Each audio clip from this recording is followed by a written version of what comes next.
Hello and welcome to the first Fall of the Republic news post in a while. So today we're going to be taking a look at the hero rosters for both the CIS and the Republic. So before I get into this, I will say that if you prefer a text version of this news post, you can find a link in the description to the CIS and Republic version. And also, if you are interested in preview playthroughs, full playthroughs of the mod, those should be starting pretty soon on the channel here. So that's potentially what we're going to be doing right after we finish the Greater Maldrude playthrough we're doing for Imperial Civil War right now. Also, keep in mind while you're listening to this that the hero lists that we're going over right here are just for the first version. We basically picked the core hero rosters that we're going to work on for version 0.5, which is what we're talking about today, and then as we go through the later versions of the mod, much like we've done with Imperial Civil War, we'll be adding other heroes as we get the resources, as we get stuff done, because we just don't want to delay the mod for 3 years because we want to get 17 extra heroes in. So we have about 18 for each faction that we've narrowed it down to. So first off, for the CIS, we have Count Dooku, who will of course be a ground hero. He'll also have the Providence class Lucid Voice. That won't always be there for him. He will, in different scenarios, be just a ground hero. Sometimes he'll have the space flagship as well. Next up we have General Grievous, who will also be a ground hero, and he has 3 separate flagships that are planned for the mod. We have the Recusant class, which is an unnamed one that he used during the Clone Wars cartoon. Then he has, of course, the Subjugator class Malevolence, and finally the probably his most famous flagship, at least until the Malevolence came around, the Invisible Hand, which is a Providence. So, next up we have Ace Ventress, who is a ground hero, along with Severance Tan, a Chiss Dark Jedi. She originally appeared, I believe, in Galactic Battlegrounds, and she died pretty early on in the war, so she'll be present in early scenarios or any era progressive GCs. Our third and final Dark Acolyte for the first version is Sora Bulk, who will also be a ground hero, Dark Jedi.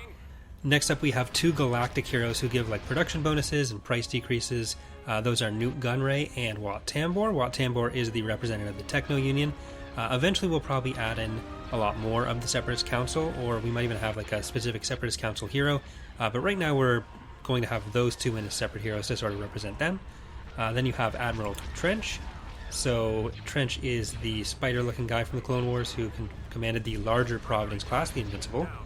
A lot of what we want to do with a lot of these heroes is represent more of the fleet side for both sides, for both the Republic and the CIS, especially in places where it can highlight the connection between Imperial Civil War and Fall of the Republic, so that'll be more on the Republic side. But there will be a lot more obscure captains and admirals, and the same kind of stuff we try to represent in ICW. So next up we do have Admiral Porus Tonith, who's not quite in that category but is a bit more obscure. He's a Mun, so he will command the Munificent class, the Corpulentus. Next up we have Captain Cantival, who is another Mun, who will command the Munificent class Prophet. Then you have Martuk, who was a Neomoidian, so the same species as Newt Gunray. He'll be commanding a Lucrehall class droid command ship, the Procurer. Then you have Admiral Dingo. This was a Celestian admiral who commanded the Bulwark class, or the Bulwark fleet that was made during the Clone Wars for the CIS, and his flagship is the Unrepentant. Next up, we have 3 droid commanders rather. You have Otto and TF-1726. Then you have the super tactical droid Kalani. Finally, we have General Lockdurd and an AAT along with Warm Loathsome. So both of those are going to be AAT heroes. And then the last one is Dirge. So Dirge is a nearly invincible bounty hunter. So he was a Jedi, so he could regenerate his body from almost any injury. By the time of the Clone Wars, he was nearly 2,000 years old, and he had a deep hatred for Mandalorians, so he really liked the idea of getting to shoot a bunch of Mandalorians and the clone troopers. Ultimately, in order to kill him, Anakin had to launch him into a star. That isn't something that we're going to be representing in the mod necessarily. He will have high regeneration high regen speeds for his health, and we might put in other respawning mechanisms for him. But that's going to do it for the CIS hero roster for the first version of the mod. Again, there are going to be other heroes added for future versions. Probably some other Dark Acolytes will be on the list, and a few bounty hunters as well. There are a few other commander heroes, but we've got most of those in for this version. I think there's probably 1 or 2 that we haven't added for this, so there won't be too many admirals or anything coming after that. So next we'll move on to the Republic. So the Republic is probably the one where people are going to feel there are more holes, and because we are trying to keep similar levels of heroes between the CIS and Republic, and the Republic has a lot of main characters, that's certainly the case. Again, these are all things that we're going to be expanding on in future versions as we go along. In particular, there are very few clone and Jedi heroes compared to what I'm sure a lot of people would want. We tried to pick the ones, or the Jedi heroes that are most relevant to major plot points, so some of the more powerful ones, and a lot of the ones that we'd be able to use for early on story events. And again, more will be added, but 3 of the ones that we're adding in the first version were picked actually by a poll that we put up on the forums, so they'll be the last ones that I get to. First off, of course, we have Palpatine, who everyone knows Palpatine, or the Senate. Then we have Yoda, Mace Windu, Obi-Wan, and Anakin, so no surprise. Yoda is going to be ground only. Mace Windu, Obi-Wan, and Anakin, as well as Plo Koon, are all going to be ground and space, so they'll each have an Eta 2 or a Delta 7. Anakin actually will have a customized Eta 2, or a customized Delta 7 rather, which was called Azure Angel, which the people who watched the earlier Clone Wars cartoon are probably familiar with.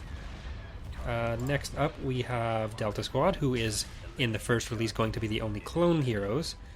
So that's Boss, Fixer, Scorch, and Sev from Republic Commando. Then we get into the Fleet Admirals. So there is Wolf Yularen, who commands the Venator class Resolute. We have Gilad Pelion, who is probably very familiar to players of Imperial Civil War, but he did start his career in the Republic Navy. He commands a modified Acclamator, which is actually going to become a separate unit type. His was called the Leveler. We're probably going to think of a different term for the variant, but this is basically an Acclamator that was more oriented towards direct combat, which the other versions were not. Next is Will of Tarkin, who will have his own Venator as well. Following that, we have Jan Dodona and Terran Screed, who are the commanders of the Victory Fleet, which was the first fleet of Victory-class Star Destroyers. Terran Screed is in Imperial Civil War as a hero for Zinj, and Jan Dodona is, of course, one of the main rebel commanders in Episode 4. Next is Jace Dallin, who is probably not familiar to most of you. He is going to command a Dreadnought-class heavy cruiser called Mercil Caber. He was a veteran of the Stark Hyperspace War, and eventually worked his way up to being the overall commander of the Rendili Home Defense Fleet. So he was really loyal to the Republic and really loyal to the Jedi, which is how he got killed later when Vader executed him for not believing the Jedi were evil. Then we have 2 final Admirals, who are both characters from the Clone Wars TV show. We have Shone Killian and Barton Coburn. Shone Killian is the one from the episode where there was the youth brigade that was visiting the base and he got captured.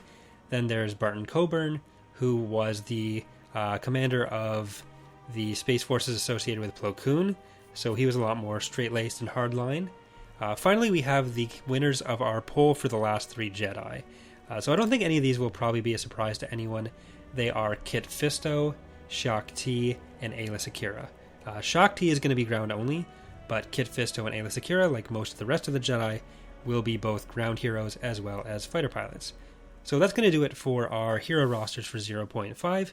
If you have any questions and you want to leave those in the comments, I'd be happy to answer as many as I can. If you have any suggestions as well for future versions, we'd be happy to hear those too. Again, keep in mind, if you're disappointed that whatever character you want to see is not in this yet, there's still a very good chance they'll get added in the future, and we're always open to suggestions for that. If, like I said, a lot of the Jedi picked for this version were determined by a poll, so that might be something we do again.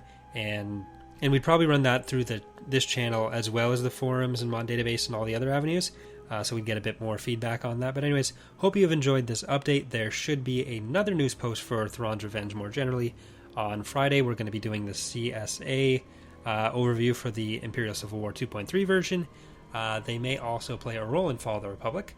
And then a little while from now, we're going to be doing a complete overview post for Imperial Civil War and Fall of the Republic. So all the stuff we want to accomplish over multiple versions rather than just focusing on the current version, basically giving an idea of where we're going in the future. So again, if you want to see any of the preview videos of the upcoming versions of mods, if you want to subscribe to the channel, that is a good way to do that. So thanks again. See you next time. Bye. Thanks again.